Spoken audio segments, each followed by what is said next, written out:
P C ജോർജാണ് വിഷയം. P C George എന്ന് പറയുന്ന വിഷയം ഔട്ട് ഓഫ് ഫോക്കസിൽ ചർച്ച ചെയ്യാൻ പ്രാപ്തമാണോ എന്ന് ചോദിച്ചാൽ അല്ല. പക്ഷേ അദ്ദേഹം പറഞ്ഞ ചില കാര്യങ്ങൾ നമുക്ക് ചർച്ച ചെയ്യാൻ പറ്റുന്ന വിഷയമാണ്. അദ്ദേഹം തെരഞ്ഞെടുപ്പ് തോൽവിക്ക് ശേഷം ചേർന്ന ഒരു ബൂത്ത് യോഗത്തിലാണെന്ന് തോന്നുന്നു. യോഗത്തിൽ അദ്ദേഹം സംസാരിക്കുകയാണ്. അദ്ദേഹം സംസാരിക്കുമ്പോൾ പണത്തിൻ്റെ ചെലവും വരവുമൊക്കെ സംബന്ധിച്ചാണ് അദ്ദേഹം പറയുന്നത്. അതായത് 4.5 കോടിയോളം രൂപ തൻ്റെ മണ്ഡലത്തിൽ BJP ഈ ഇലക്ഷന് വേണ്ടി കൊണ്ടുവന്നു എന്നാണ് പറയുന്നത്. 40 ലക്ഷം മാത്രമാണ് ഒരു സ്ഥാനാർത്ഥിക്ക് വിനിയോഗിക്കാൻ സാധിക്കുക തെരഞ്ഞെടുപ്പ് കമ്മീഷൻ്റെ ചട്ടങ്ങൾ പ്രകാരം എന്ന് കൂടി ഓർക്കുക. പക്ഷേ ആ പണമൊന്നും എത്തേണ്ടിടത്ത് എത്തിയില്ല, എല്ലാവരും മുക്കി എന്നാണ് അദ്ദേഹം പറഞ്ഞതിൻ്റെ ചുരുക്കം. തുടർന്ന് ഇത് വാർത്തയായി വന്ന ശേഷം പി സി ജോർജ് എല്ലാം പതിവ് പോലെ നിഷേധിക്കുകയായിരുന്നു. ഞാൻ അങ്ങനെയൊന്നും പറഞ്ഞിട്ടില്ല, ഞാൻ പറഞ്ഞത് ഇങ്ങനെയാണ് അങ്ങനെയാണ് എന്ന് പറഞ്ഞ് അദ്ദേഹം അതിനെ നിഷേധിക്കുകയാണ് ചെയ്തിരിക്കുന്നത്. പക്ഷേ നമ്മൾ മനസ്സിലാക്കേണ്ട ഒരു കാര്യം, BJPയുമായി ബന്ധപ്പെട്ടുള്ള ഫണ്ട് വിവാദം പുതിയ കാര്യമല്ല. നിരന്തരം വാർത്തകൾ വന്നുകൊണ്ടിരിക്കുന്നു. സംസ്ഥാന കമ്മിറ്റി ഓഫീസിൽ നിന്ന് വന്നുകൊണ്ടിരിക്കുന്നു. ഓഫീസ് സെക്രട്ടറി മുക്കിയെന്ന കാര്യം പറയുന്നു, ഭാരവാഹികൾ മുക്കിയെന്ന കാര്യം പറയുന്നു, ഇതൊക്കെ പറയും. അതിനിടയ്ക്കാണ് പി സി ജോർജിൻ്റെ വെറും ഒരു 4.5 കോടിയുടെ കാര്യം കൂടി വരുന്നത്. പക്ഷേ ഇത് സൂചിപ്പിക്കുന്നത് എന്താണ്? നമ്മുടെ നാട്ടിൽ തെരഞ്ഞെടുപ്പിനെ അട്ടിമറിക്കാൻ കഴിയുന്ന രൂപത്തിൽ പണം അത്രത്തോളം ഒഴുക്കി എന്നതിൻ്റെ ഏറ്റവും പുതിയ ഉദാഹരണമായിട്ടാണ് ഇതിന് തോന്നുന്നത്. ദാവൂദ് സാഹിബ് എന്താണ് ഇതേക്കുറിച്ച് പറയേണ്ടത്? കാരണം BJPയിൽ ഫണ്ട് ഒരു പ്രശ്നമേ അല്ലല്ലോ. എത്ര വേണമെങ്കിലും ഫണ്ട് വരും. നമുക്കിപ്പം BJPയുടെ ആസ്ഥാനങ്ങളുടെ ഒരു മോടി കണ്ടാൽ തന്നെ നമുക്കത് ബോധ്യമാവും. പക്ഷേ ഇതിലൊന്നും ആരും ആൻസറബിൾ അല്ല. അതിൽ ഇപ്പോൾ ഈ BJPയുടെ സംസ്ഥാനത്ത് ഏറ്റവും പ്രധാനപ്പെട്ട കമ്മിറ്റി അപെക്സ് ബോഡിയാണെന്ന് തോന്നുന്നു. അതിനെക്കുറിച്ച് കോർ കമ്മിറ്റി എന്നാണ് അവർ പറയാറ്. അതിലൊരു 6 മിസ്സായി പോയിട്ടുണ്ടെന്നാണ് ആളുകൾ പറയുന്നത്. കോർ കമ്മിറ്റിയാണ്, കോർ കമ്മിറ്റിയല്ല. ഞാൻ അടുത്ത കാലത്തായിട്ട് വന്നിട്ടുള്ള വാർത്തകൾ കണ്ടില്ല നൗഫിൽ, എന്തോരം ടൈപ്പ് തട്ടിപ്പുകളാണ്. അല്ല, ഈ ഇലക്ഷന് ശേഷം കോർ കമ്മിറ്റി ചേരാൻ പറ്റിയത് തന്നെ കഴിഞ്ഞ ആഴ്ച മാത്രമാണ്. അപ്പോൾ പ്രധാനമന്ത്രിയുടെ ഇത് എന്താണ് കട്ടൗട്ട്, അതിൻ്റെ പേരിൽ ലക്ഷങ്ങൾ തട്ടിപ്പ്, പാർട്ടി പതാകയുടെ പേരിൽ തട്ടിപ്പ്, എല്ലാം ലക്ഷങ്ങളുടെയും കോടികളുടെയും തട്ടിപ്പാണ്. അപ്പോൾ ഇത് കേരളത്തിൻ്റെ BJPയുടെ രാഷ്ട്രീയ ചരിത്രം നമ്മളെടുത്ത് നോക്കിക്കഴിഞ്ഞാൽ ഈ സാമ്പത്തിക തട്ടിപ്പുകളുടെ ഒരു പരമ്പര എല്ലാ കാലത്തും ഉണ്ട്. വോട്ട് ഫോർ ക്യാഷ് എന്ന് പറയുന്ന പരിപാടി, വോട്ട് വിൽപ്പന. BJPയുടെ കുറേ അധികം കാലം കേരളത്തിലെ BJP അഭിമുഖീകരിച്ച ഏറ്റവും വലിയ പ്രശ്നം എന്തായിരുന്നു? വോട്ട് വിൽപ്പനയാണ്. അതിനൊരു കാരണമുണ്ട്. എന്നുവെച്ചാൽ ഈ ചങ്ങായിമാർ എന്ത് തന്നെയല്ലോ, അത് വേറെ ചങ്ങായില്ല, ഇങ്ങനെ മത്സരിക്കുകയാണ്, എല്ലാ തിരഞ്ഞെടുപ്പിലും മത്സരിക്കുക, പോസ്റ്റർ ഒട്ടിക്കുക, മൈദ വയ്ക്കുക, പ്രകടനം നടത്തുക, പക്ഷേ എപ്പോഴും തോറ്റുകൊണ്ടേയിരിക്കുക. ഇത് എന്തിനപ്പം ഇങ്ങനെയെന്ന് കുറച്ച് ആളുകൾ ആലോചിച്ച് കാണുമല്ലോ. അപ്പോൾ അവർ സംഘടനാ തലത്തിൽ തന്നെ നേതാക്കന്മാർ തന്നെ പ്രാദേശികമായി വോട്ട് വിൽക്കാൻ തുടങ്ങിയത്. അപ്പുറത്ത് UDFൻ്റെ LDFൻ്റെ സ്ഥാനാർത്ഥിക്ക് ഇച്ചിരി വോട്ട് കിട്ടിയ അയാൾക്ക് ലാഭമാണത്. അപ്പോൾ സംഘടനാ നേതാക്കന്മാർ തന്നെ മണ്ഡലാടിസ്ഥാനത്തിലും ജില്ലാടിസ്ഥാനത്തിലും വോട്ട് വിൽക്കാൻ തുടങ്ങി. അത് സംഘടനയ്ക്ക് നാണക്കേടാണ്, മാനക്കേടാണെന്ന് കണ്ടപ്പോൾ അത് കർശനമായി തടയാനുള്ള സംവിധാനങ്ങളുണ്ടാക്കി. അപ്പോൾ എന്താണ് സംഭവിച്ചത്? ഈ വോട്ട് വിൽപ്പന ഡീസെൻട്രലൈസ് ചെയ്യപ്പെട്ടു. ഓരോ മണ്ഡലത്തിലെയും താഴെയുള്ള നേതാക്കന്മാർ, കുറേ ആൾക്കാർ LDFന് കൊടുക്കും, കുറേ ആൾക്കാർ UDFന് കൊടുക്കും, ഇങ്ങനെയൊക്കെ. ഇപ്പോൾ വോട്ട് വിൽപ്പന എന്ന് പറയുന്ന നാണം കെട്ട അധ്യായം ദീർഘകാലം BJPയിലുണ്ടായിരുന്നു. അത് ഏറ്റവും മാരകമായൊരു സന്ദർഭം ഇപ്പോൾ എന്ന് വെച്ചാൽ തിരുവനന്തപുരം ലോക്സഭയിൽ ഒരു ഉപതെരഞ്ഞെടുപ്പ് നടന്നു. ഇന്ന് PKV മരിച്ചതിന് ശേഷമാണ് തോന്നുന്നു അല്ലേ, ഒരു ഉപതെരഞ്ഞെടുപ്പ് നടന്നു. CK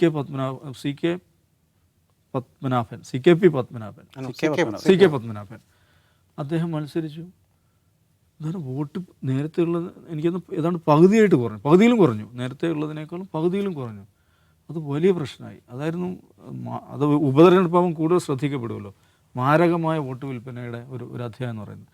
അപ്പോൾ അതിൽ ഒരു കാരണം വെച്ചാൽ ഒന്ന്, സ്വപ്നങ്ങളില്ല. ഇതിപ്പം കേരളത്തിൽ എന്തെങ്കിലും ഇത്രയും അധ്വാനിച്ച് പണിയെടുത്ത് തെരഞ്ഞെടുപ്പ് പ്രചാരണം നടത്തി വിജയിക്കാൻ പോണില്ല, കുറച്ച് വോട്ട് അങ്ങോട്ട് കൊടുത്ത് കാശുണ്ടാക്കാൻ പറ്റും, നടക്കട്ടെ എന്ന് വിചാരിക്കുന്ന ഒരു BJPയുടെ നേതാവ് എന്നോട് പറഞ്ഞിട്ട് കേരളത്തിൽ ഒരു 2-3 വർഷം മുമ്പാണ് പുതിയ പുറത്തുനിന്നുള്ള ജനകീയരായ നേതാക്കന്മാരൊക്കെ വരുന്നതിൽ താല്പര്യമില്ലാത്ത ആളുകളാണ് നമ്മുടെ നേതാക്കന്മാരിൽ പലരും. കാരണം വെച്ചാൽ ഇതിപ്പോൾ കേന്ദ്ര ഭരണമില്ലേ, കേന്ദ്രം ഭരിക്കുന്ന പാർട്ടിയുടെ ഇവിടുത്തെ ഫ്രാഞ്ചൈസിയാണ്. അതിന് കുറേ അധികം സൗകര്യങ്ങളുണ്ട്. മറ്റേതെന്ന് പറഞ്ഞാൽ പാർട്ടി കെട്ടിപ്പടുക്കണം, വലുതാക്കണം, ജനകീയമാക്കണം, വിജയിക്കണം, അതൊക്കെ അലമ്പാന്നേ. ഇത് നല്ല സൗകര്യമുള്ള പരിപാടിയാണ്. അപ്പോൾ അത് ഒരു സാധാരണ ഒരു BJPക്കാരനെ സംബന്ധിച്ചോ അല്ലെങ്കിൽ ഒരു BJP നേതാവിനെ സംബന്ധിച്ചോ ഇത് വളരെ സൗകര്യമുള്ളൊരു പരിപാടിയാണ്. കേന്ദ്രം ഭരിക്കുന്ന പാർട്ടി, അതിൻ്റെ ഇവിടുത്തെ ഫ്രാഞ്ചൈസി, സ്വാഭാവികമായിട്ടും പല നിലക്കുള്ള സ്വാധീനങ്ങളുണ്ടാവും. അതിൽ അഭിരമിച്ച് അത് ആസ്വദിച്ച് അതിൻ്റെ ഡിവിഡൻറ്റുകളും അതിൽ നിന്ന് കിട്ടുന്ന സൗകര്യങ്ങളൊക്കെ ഉപയോഗിച്ച് ജീവിക്കുക എന്നുള്ളൊരു കൾച്ചർ BJPക്കകത്ത് വന്നിട്ടുണ്ട്. അതുകൊണ്ടാണ് നരേന്ദ്രമോദിയുടെ പടമായാലും വേണ്ടില്ല, പടം വിറ്റിട്ട് കാശുണ്ടാക്കുക, BJPയുടെ കൊടി വിറ്റിട്ട് കാശുണ്ടാക്കുക, കോടികളിങ്ങനെ വരികയാണ് കേന്ദ്രത്തിൽ നിന്ന്. പറഞ്ഞാൽ പൈസ ഇഷ്ടം പോലെ ഉണ്ട്. ഇലക്ട്രൽ ബോണ്ട് വഴിയും അല്ലാതെയും പല വഴിക്ക് വരുന്ന ഫണ്ടുകളുണ്ട്. അത് BJPയെ സംബന്ധിച്ചിടത്തോളം അതിൻ്റെ ആന്തരികമായിട്ട് അതിനെ ഓരോ സന്ദർഭത്തിൽ ദുർബലപ്പെടുത്തിക്കൊണ്ടിരിക്കുകയാണ്. പിന്നെ വേറൊരു വിഷയമുണ്ട്. കേരളത്തിലെ ഒരു സാധാരണ കാര്യകർത്താവ്, സാധാരണ ഒരു സംഘപ്രവർത്തകൻ, ഒരു BJPക്കാരൻ അനുഭവിക്കുന്ന വലിയ എന്താ പറയുക, ഒരു മാനസിക പ്രതിസന്ധിയുണ്ട്. എന്ന് പറഞ്ഞിട്ടുണ്ടെങ്കിൽ, ഒന്ന് തെരഞ്ഞെടുപ്പുകളിൽ ജയിക്കുന്നില്ല, പ്രത്യേകിച്ച് രാഷ്ട്രീയ നേട്ടമൊന്നും ഉണ്ടാകുന്നില്ല. അവിടെ മോഡി വന്നിട്ട് എന്തെങ്കിലും ഇവിടെ നടത്തിക്കളയാം എന്ന് വിചാരിച്ചായിരുന്നു. മോഡി വന്നതിന് ശേഷം വലിയ മുന്നേറ്റം ഉണ്ടാകുമെന്ന് വിചാരിച്ചു. മോഡി വന്നതിന് ശേഷം ആദ്യ തെരഞ്ഞെടുപ്പിൽ അവർ വലിയ മുന്നേറ്റം ഉണ്ടാക്കി. പക്ഷേ ഒരു ത്രഷോൾഡിനപ്പുറം പോകുന്നില്ല ഒരു വശത്ത്. പിന്നെ ഉള്ളത് നോക്കൂ, എന്തെല്ലാം ഇപ്പോൾ നോട്ട് നിരോധനം വന്നപ്പോൾ, നോട്ട് നിരോധനം കഴിഞ്ഞാൽ മറ്റവന്മാരുടെ പണി കഴിയും എന്ന് ആശിച്ചു കഴിഞ്ഞു. അതൊന്നും നടന്നില്ല. മറ്റവന്മാരുടെ പണി കഴിഞ്ഞില്ല. അവരുടെ മന്തിക്കടകളും അവരുടെ പരിപാടികളും എല്ലാം പൂർവാധികം ശക്തിയോടെ തന്നെയാണ് മുന്നോട്ട് പോയത്. അമേരിക്കയിൽ ട്രംപ് വന്നപ്പോൾ നമ്മുടെ ഫ്രണ്ടാണ് വന്നിരിക്കുന്നത്, ഭയങ്കര ഫ്രണ്ടിന് പിന്തുണ അതും പിന്നെ നാണക്കേടാവുന്ന അവസ്ഥയിലുണ്ടായത്. ബ്രിട്ടനിൽ സുനക്ക് വന്നപ്പോൾ നമ്മളാളാണെന്ന് വിചാരിച്ചു, അങ്ങനെ കുറേ ആഘോഷിച്ചു. ഇറാൻ ഇപ്പോൾ പടമാകും എന്ന് വിചാരിച്ച് അത് ആഘോഷിച്ചു. ഇങ്ങനെ ആഘോഷിക്കാൻ ആഹ്ലാദിക്കുവാനും ആഘോഷിക്കുവാനുള്ള എന്ത് സന്ദർഭമാണ് ഒരു സാധാരണ കാര്യകർത്താവിനുള്ളത്? അത് ആ ഒരു ഡെസ്പറേഷനിൽ നിരന്തരം ഇങ്ങനെ വെറുപ്പ് ഉൽപ്പാദിപ്പിക്കുക, ഭീതി ഉൽപ്പാദിപ്പിക്കുക, അപ്പുറത്ത് നമുക്കെതിരെ എന്തൊക്കെയോ നടന്നുകൊണ്ടിരിക്കുന്നു, മറ്റന്മാരതൊക്കെ ചെയ്തുകൊണ്ടിരിക്കുന്നു. കേരളത്തിൽ ഹിന്ദുക്കളില്ലാതാവുന്ന കേരളം എന്നാണ് ഏതാനും ദിവസങ്ങൾക്ക് മുമ്പ് ജന്മഭൂമിയിൽ വന്നൊരു ലേഖനത്തിന് തലക്കെട്ട്. ഒരു സംസ്ഥാന വൈസ് പ്രസിഡൻറ്റിൻ്റെ ഒരു ഇൻ്റർവ്യൂ, അതിൻ്റെ തലക്കെട്ട് എന്താണെന്ന് വെച്ചിട്ടുണ്ടെങ്കിൽ മന്തിക്കടകൾക്ക് പുറകിൽ ലഷ്കർ ഭീകരർ എന്നാണ്. ഇങ്ങനെയൊക്കെയൊരു പ്രത്യേക മാനസികാവസ്ഥയിൽ പോകുന്ന ആളുകളാണ്. അവർക്കുള്ള ഈ പ്രസ്ഥാന പ്രവർത്തനത്തിലൂടെ അവർക്ക് ലഭിക്കാനിടയുള്ള ഏക സംഗതി എന്ന് പറഞ്ഞാൽ എന്താ പൈസ ഉണ്ടാകും. അതിൻ്റെ അസാധാരണമായുള്ളൊരു സന്ദർഭമാണ് തിരഞ്ഞെടുപ്പ് എന്ന് പറയുന്നത്. അപ്പോൾ അതിലും പരമാവധി ആളുകൾ പരമാവധി പൈസ ഉണ്ടാക്കുന്നു. അതിൽ കിട്ടാത്തവർ പരാതി കൊടുക്കുന്നു, ബഹളം ഉണ്ടാക്കുന്നു, അങ്ങനെ ചില അന്വേഷണം നടന്നു, കുറച്ച് ആളുകൾ പിടിക്കുന്നു. നമ്മുടെ കൊടകരയിൽ എന്താ സംഭവിച്ചത് നമുക്കറിയാമല്ലോ. അതേതെങ്കിലും സാധാരണ കാര്യകർത്താവുമായിട്ട് ബന്ധപ്പെട്ടല്ല ആ വിവാദം നടക്കുന്നത്, സംസ്ഥാന പ്രസിഡൻറ്റുമായി ബന്ധപ്പെട്ട് തന്നെയാണ്. ആ കേസ് അതെന്തായി എന്നുള്ളതൊന്ന് ആലോചിച്ച് നോക്കും. പ്രത്യേകിച്ചൊന്നും ഉണ്ടായില്ല. അപ്പോൾ ഈ പണമിടപാടുമായി ബന്ധപ്പെട്ട കേസുകൾ PMLA ആക്ടാണ് അട്രാക്ട് ചെയ്യുന്നത്. അത് ED ആണ്, കേന്ദ്ര ഏജൻസിയാണ് അന്വേഷിക്കേണ്ടത്. അതുകൊണ്ട് അന്വേഷണങ്ങളുണ്ടാവില്ല, നടപടികളുണ്ടാവില്ല എന്ന കാര്യത്തിൽ ആത്മവിശ്വാസമുണ്ട്. പക്ഷെ ഇത് പ്രശ്നമാകുന്നത് എന്താണെന്ന് വെച്ചിട്ടുണ്ടെങ്കിൽ, ഇത് ആ പങ്കുവെക്കലിൽ മാറ്റി നിർത്തപ്പെടുന്ന ആളുകൾ, പങ്കുവെക്കലിൽ അല്ലെങ്കിൽ വേണ്ടത്ര കിട്ടാതെ പോയ ആളുകൾ, അവർ പരാതിയായിട്ടൊക്കെ വരുമ്പോഴാണ് ഇത് പ്രശ്നമാകുന്നത്. ഇത് എന്താണ് നരേന്ദ്രമോദിയെ അപമാനിച്ചു എന്ന് പറഞ്ഞിട്ട് പല ബഹളം ഉണ്ടാക്കുന്ന ആളുകൾ, നരേന്ദ്രമോദിയുടെ ഛായാചിത്രം അതുമ്മേൽ തട്ടിപ്പാണ്, അതിന് വലിയൊരു അപമാനിക്കൽ എന്താണ്? എന്നിട്ടെന്താ പാർട്ടിയൊന്നും ചെയ്യാത്തത്? അപ്പം ആകെ മൊത്തം മേലേ തട്ട് മുതൽ താഴെ തട്ട് വരെ ഇതിങ്ങനെ ചീഞ്ഞു നാറുകയാണ്. ഡെൻമാർക്കിൽ എന്തോ ചീഞ്ഞു നാറുന്ന പറഞ്ഞ പ്രയോഗമുണ്ട്. BJPയുടെ കാര്യത്തിൽ BJPയിൽ എന്തോ ചീഞ്ഞു നാറുന്നില്ല, കേരള BJP ആകെ ചീഞ്ഞു നാറുകയാണ്.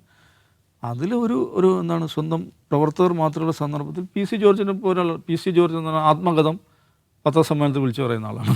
അങ്ങനെയുള്ള ഈ മൊബൈൽ മൈക്കുണ്ട് എന്നറിയാതെ ഒരു ആത്മകഥം പറഞ്ഞു പോയതാണ്. എന്നാണ് അംബാനെ ശ്രദ്ധിക്കണം എന്ന് പറഞ്ഞാൽ അത്രയേ ഉള്ളൂ. ഇപ്പോൾ കേരളത്തിലെ BJPക്കാരിൽ ഒരു വിഭാഗം തന്നെ KJP എന്നാണ് വിശേഷിപ്പിക്കാറുണ്ട്. കാരണം ദേശീയ BJPൻ്റെ ഒരു എന്താ പറയുക, ആ ഒരു നയമൊന്നുമല്ല പിന്തുടരുന്നത്, സ്വന്തം താല്പര്യത്തിന് വേണ്ടിയാണ് എല്ലാം മുന്നോട്ട് പോകുന്നത് എന്നൊരു തോന്നലുണ്ടാക്കാറുണ്ട്. അപ്പം ഈ ഫണ്ട് വിവാദമൊക്കെ വരുമ്പം അത് കൂടുതൽ ബലപ്പെടുകയാണോ ആ ആരോപണം? എനിക്കതിനകത്ത് കുറച്ചുകൂടെ അനുഭാവപൂർവ്വം BJPയുടെ പെരുമാറണം എന്നാണ് എനിക്ക് പറയാനുള്ളത്. എന്താണ് കേരളത്തിലും ഇന്ത്യയിലും തെരഞ്ഞെടുപ്പിന് ചെലവഴിക്കാനുള്ള തുകയുടെ ലിമിറ്റ്? 40 ലക്ഷം രൂപയാണ് വലിയ മണ്ഡലങ്ങളിൽ. ചെറിയ മണ്ഡലങ്ങൾ അത് 28 ലക്ഷം രൂപയേ ഉള്ളൂ നിയമസഭയിലേക്ക്. ഇനി ലോക്സഭയിലേക്കാണെങ്കിലോ 95 ലക്ഷം രൂപ, ചെറിയ മണ്ഡലങ്ങളിൽ 75 ലക്ഷം രൂപ.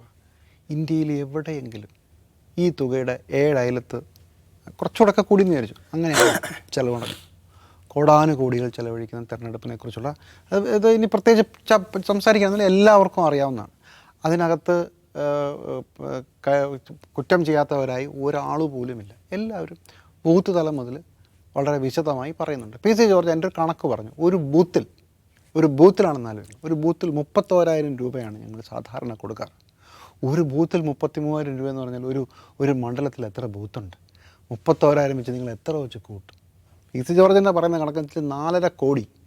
അത് പൂഞ്ഞാറ് പോലെ ജയിക്കാൻ സാധ്യതയില്ല എന്ന് ഉറപ്പുള്ള സ്ഥലത്താണെന്ന് ആലോചിക്കണം. അത് എ ക്ലാസ്സോ ബി ക്ലാസ്സോ എന്തോട്ടെ, എന്തായാലും 4.5 കോടി വരുന്നുണ്ട്. അപ്പനും മകനും ജയിക്കുമെന്ന് പ്രഖ്യാപിച്ചിരുന്നു പാലായിൽ. പക്ഷേ അതിനപ്പുറം പണം പോയിട്ടുണ്ട്. നല്ല ഫൈറ്റൊക്കെ ആയിരുന്നു. പക്ഷേ ഞാൻ പറയാൻ ശ്രമിക്കുന്നത് ഇതൊരു ഇന്ന് രാവിലെ പൊട്ടിമുളച്ച ഒരു സംഭവമോ BJP എന്ന രാഷ്ട്രീയ പ്രസ്ഥാനം വന്നപ്പോൾ ഉണ്ടായ കഥയോ അല്ല. കോൺഗ്രസിൻ്റെ നമുക്കറിയാവുന്ന ഇപ്പോൾ സീനിയറായിട്ടുള്ള പണ്ട് ജൂനിയറായിട്ടുള്ള ആളുകൾ നമ്മളോട് തന്നെ ഡൽഹിയിൽ നിന്ന് കാശ് കൊണ്ടിരുന്നതിൻ്റെ കഥ എത്ര പറഞ്ഞിട്ടുണ്ട്. അതെങ്ങനെയാണ്? ഫ്ലൈറ്റല്ല, ബസ്, ട്രെയിന് മാറിക്കയറുന്നു, ബാംഗ്ലൂർ ഒന്ന് ഇറങ്ങുന്നു, അവിടുന്ന് ബസ്സിൽ കയറി പാലക്കാട് പോകുന്നു, പാലക്കാട് നിന്ന് കറങ്ങി കൊല്ലത്ത് വരുന്നു. ഇങ്ങനെയൊക്കെയാണ് പൈസ കൊണ്ടുവരാറ്. ഡൽഹിയിൽ അടയാളവാക്യം പറഞ്ഞു ഒരു വീട്ടിൽ നിന്ന് പൈസ ഒരുപാട് കഥകൾ ഞാൻ പേഴ്സണലി കേട്ടു. ഒറ്റ ചാനലിലേക്ക് വന്നാൽ മതി. BJP കുറച്ച് എളുപ്പമാണ്. ഞാൻ പറഞ്ഞത് ഇങ്ങനെ ഒരു രീതിയുണ്ട്. ഇപ്പം communist party of India Marxist കഴിഞ്ഞ തവണ കേരളത്തിൽ അങ്ങോളം ഇങ്ങോളം വെച്ചാൽ ഫ്ലക്സ് ബോർഡുകളുടെ കണക്കൊന്ന് എടുത്ത് വെച്ച് നോക്കൂ. എത്ര ചിലവായിട്ടുണ്ട്? അതിൻ്റെ കണക്ക് എങ്ങനെ അക്കൗണ്ട് ചെയ്യുന്നത്? സത്യത്തിൽ ശരിക്കുള്ള കോഴ്സുകൾ കൂട്ടുകയാണെങ്കിൽ.